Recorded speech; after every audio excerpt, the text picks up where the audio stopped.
നമ്മളെ ഒരു കാര്യം പറയാനായിട്ട് ഇവിടെ പ്രതിപക്ഷമുണ്ടോ? എനിക്കറിയില്ല ഉണ്ടോ എന്ന്. ഭരണപക്ഷമുണ്ടോ? അവരെ നമ്മൾ കേൾക്കുന്നുണ്ടോ? കേൾക്കുന്ന ഇങ്ങനത്തെ പരിപാടിയൊക്കെ ചെയ്യൂ. പെട്രോൾ 107 കിട്ടുന്നത്. എൻ്റെ ഒരു വണ്ടി ഇപ്പം കട്ടപ്പുറത്താണ്. ഇത് ഞാൻ സർക്കാരിനെ കുറ്റം പറയുന്നതല്ല. പക്ഷേ ഏത് കോൺഗ്രസ് ആയിക്കോട്ടെ, കമ്മ്യൂണിസ്റ്റ് ആയിക്കോട്ടെ, അല്ലെങ്കിൽ BJP ആയിക്കോട്ടെ, ആരുമായിക്കോട്ടെ, നമ്മൾ ക്രിട്ടിസൈസ് ചെയ്യണം. അവരത് കേൾക്കണം, അവരത് കൺസിഡർ ചെയ്യണം. നമ്മളുടെ അഭിപ്രായങ്ങൾ, നമ്മളുടെ ആവശ്യങ്ങൾ എന്താണോ അത് അവർ കേൾക്കണം. നമുക്ക് ഇന്ന് കിട്ടുന്ന ഏറ്റവും ചെറിയ റീചാർജ് ഏതാണ്? 30 ദിവസം അല്ല 28 ദിവസം കിട്ടുന്ന ഏറ്റവും അഫോർഡബിൾ പാക്കേജ് ഏതാണ്? ജിയോ ഫോൺ എനിക്ക് തോന്നുന്നു 92 വല്ലതും ഉണ്ട്. അതിന് ജിയോ ഫോൺ തന്നെ മേടിക്കണ്ടേ? അതല്ലാതെ നമുക്ക് എന്തെങ്കിലും ഓപ്ഷൻ ഉണ്ടോ? 107 ഉള്ളൂ. ആ 107 ഇപ്പം 22 ഡേയ്സ് ആക്കി. നാളെ വേണമെങ്കിൽ അവർ 15 ദിവസം ആക്കും. ഇങ്ങനെ പറഞ്ഞാൽ നമുക്ക് വേറെ ഓപ്ഷൻ ഇല്ല. ഈ കമ്പനികൾ നമ്മുടെ ക്ഷേമത്തിലല്ലല്ലോ, അവരുടെ ക്ഷേമത്തിലല്ലേ പ്രവർത്തിക്കുന്നത്.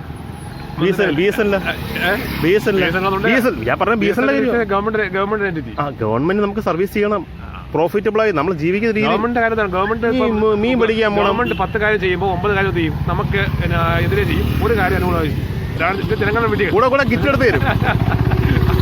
ബാക്കി കിറ്റ് അത് കിറ്റ് മാത്രമല്ല, അങ്ങനെ ലക്ഷം തൊട്ട് 2000-3000 അക്കൗണ്ടില് നമുക്ക് പ്രതികരിക്കാൻ വല്ല ഓപ്ഷൻ, നമുക്ക് പ്രതികരിക്കാൻ വല്ല ഓപ്ഷൻ ഉണ്ടോ? നമ്മളെ പ്രതികരിക്കുന്നുണ്ട്.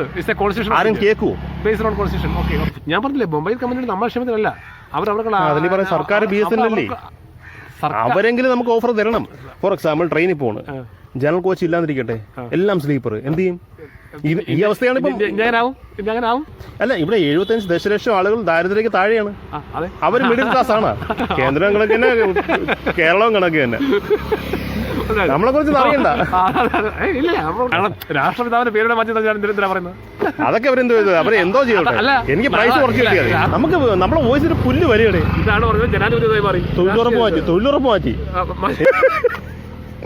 അല്ലേ ഇതേ ഇവിടെ കളിക്കാൻ പോണ കുടുംബം ജനവിധി അംഗീകാരമുണ്ട്. ജോർജ് സോറോസ് അവിടെ കിടന്ന് പൈസ ഇറക്കുന്നു, ഇവിടെ ഒന്നും നടക്കുന്നില്ല. എന്ത് ചെയ്യാൻ പറ്റും? അനുഭവിക്കാൻ പറ്റില്ല. കാരണം രാജ്യം ഇന്ത്യ ഭരിക്കുന്നത് ഇങ്ങനെയൊക്കെയുള്ള സംവിധാനങ്ങൾ. ഇതിനപ്പുറം തുടർ പദ്ധതി. ഇപ്പൊ 40% വിഹിതം ആര് വേണം? സംസ്ഥാനങ്ങൾ വഹിക്കണം. സംസ്ഥാനങ്ങൾ എവിടെ പോയി താമസിക്കണം? ഇവിടുത്തെ GST സംസ്ഥാനം ഇവിടെ കള്ളുപിടിച്ചാണ്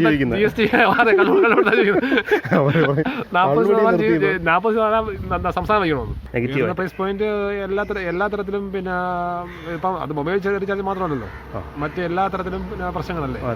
സ്വാഭാവികമായിട്ടും അത് സാധാരണക്കാരുടെ ജീവിതത്തെ ബാധിക്കും തന്നെ ചെയ്യും. അത് നമ്മളെ പാവങ്ങളുണ്ടല്ലോ, ദരിദ്രർ, അവർക്ക് അത്ര നല്ലതല്ല. അവർക്കത് നെഗറ്റീവായിട്ട് ബാധിക്കും. പണ്ടൊക്കെ 50 റുപ്പീസ് 20 റുപ്പീസിനൊക്കെ അൺലിമിറ്റഡ് വാറണ്ടി കിട്ടുന്നൊരു ഓപ്ഷൻ ഉണ്ടായിരുന്നു. ഇന്നുണ്ടോ? ഇന്നില്ല. നമുക്ക് അങ്ങനത്തെ ഓപ്ഷനേ ഇപ്പോൾ ഇല്ല. മീൻ പിടിക്കാൻ പോണ അമ്മമ്മമാർ, അല്ലെങ്കിൽ മരം വെട്ടാൻ പോണ അപ്പൂപ്പന്മാർ, അവർക്കൊക്കെ അത് വളരെ യൂസ്ഫുൾ ആണ്. അവർക്ക് ആവശ്യമുള്ളപ്പെടുത്ത് വിളിക്കുക, അവൈലബിൾ ആവുക. മുറുക്കാൻ ചവച്ചുകൊണ്ടിരിക്കുന്ന അപ്പൂപ്പന്മാർ നെറ്റ് ഉപയോഗിക്കുന്ന വിചാരം. നോർമൽ കൊച്ചു ജോലികൾ ചെയ്ത് ജീവിക്കുന്ന ആളുകൾ ഇത് നമുക്ക് നെറ്റ് ഉപയോഗിക്കുന്നവരല്ല. അവർക്കൊരു ഓപ്ഷൻ ഇന്നില്ല. അവരെ കൊണ്ട് ഒരു വലിയ പർച്ചേസ് ചെയ്യിക്കുന്നു ഓരോ മാസവും. That is not fair. ഞാനിപ്പോൾ കണ്ടത് 197 റീചാർജ് ഉണ്ട്. അത് ആദ്യം 55 ദിവസമായിരുന്നു, ഇപ്പോൾ 42 ദിവസം. ഇനി കണ്ടോ, ഇതേ 197 റീചാർജ് ഫ്യൂച്ചറിൽ 30 ദിവസം അല്ലെങ്കിൽ 28 ദിവസം ആക്കും. അതായത് വലിയ പ്രൈസ് പോയിന്റ് 197 28 ദിവസത്തിലേക്ക് കൊണ്ടുവന്ന് 107 റീചാർജ് 15 ദിവസം 20 ദിവസം ആ ഒരു കാറ്റഗറിയിലേക്ക് മാറ്റും. സാധാരണ ജനങ്ങളുടെ ഒരു ബേസ് പർച്ചേസ് ലെവലുണ്ടല്ലോ, അത് ഉയർത്തുകയല്ല, അവരെ കൊണ്ട് മനഃപൂർവ്വം ചെയ്യിക്കുന്നു. അവർക്ക് വേറൊരു ഓപ്ഷൻ ഇല്ലാതാക്കുന്നു. ഇത് നമുക്ക് അംഗീകരിക്കാൻ പറ്റുകയില്ല. ഞാൻ എന്തുകൊണ്ട് ഇങ്ങനെ പറയുന്നു വെച്ചാൽ, നമ്മളെ ഇന്ത്യയിൽ 75 ദശലക്ഷത്തോളം ആളുകൾ ദാരിദ്ര്യരേഖയ്ക്ക് താഴെയാണ്. അവർക്ക് എന്തായാലും സിം ഉപയോഗിക്കണേ. അവർക്ക് ഇതൊട്ടും അഫോർഡബിൾ അല്ല. അവരെ കയ്യിൽ നിന്ന് പിഴിഞ്ഞെടുക്കുന്നു. സർക്കാരിൻ്റെ സ്ഥാപനമായ BSNL ഇങ്ങനെ ചെയ്യേണ്ട കാര്യമുണ്ടോ? BSNL മസ്റ്റായിട്ട് ചെയ്യേണ്ട ഒരു കാര്യമാണ്. 50 റുപ്പീസിന് അൺലിമിറ്റഡ് വാലിഡിറ്റി ഒരു ഓഫർ ഇറക്കണം. അത് യൂസ്ഫുൾ ആയിരിക്കും. കൂടുതൽ ജനങ്ങൾ കൂടുതൽ സിം മേടിക്കത്തേ ഉള്ളൂ. ഇത് നടക്കാൻ പോകണം. ഇത്രയേ ഉള്ളൂ. എൻ്റെ വീട്ടിൽ ഞാൻ ബാക്കി എല്ലാ സിമ്മും എടുത്ത് കളഞ്ഞു. ഇപ്പോൾ ആവശ്യത്തിന് ഒരു സിം മാത്രമേ ഉപയോഗിക്കൂ. അവർക്ക് തന്നെ നഷ്ടം. എന്നിട്ട് അത് 3 മാസത്തിൽ ഒരിക്കൽ ഇറങ്ങി റീചാർജ് ചെയ്യും. ഒരു ഓപ്ഷൻ ഇല്ലാതാക്കുന്നു. പെർഫെക്റ്റ് എക്സാമ്പിളാണ് ഞാൻ പറഞ്ഞത്. ട്രെയിനിൽ ജനറൽ കോച്ച് ഇല്ലാതാക്കുക, ഓൺലി സ്ലീപ്പർ AC. ഇത് ശരിയല്ല. നമുക്കൊരു ഓപ്ഷൻ വേണം.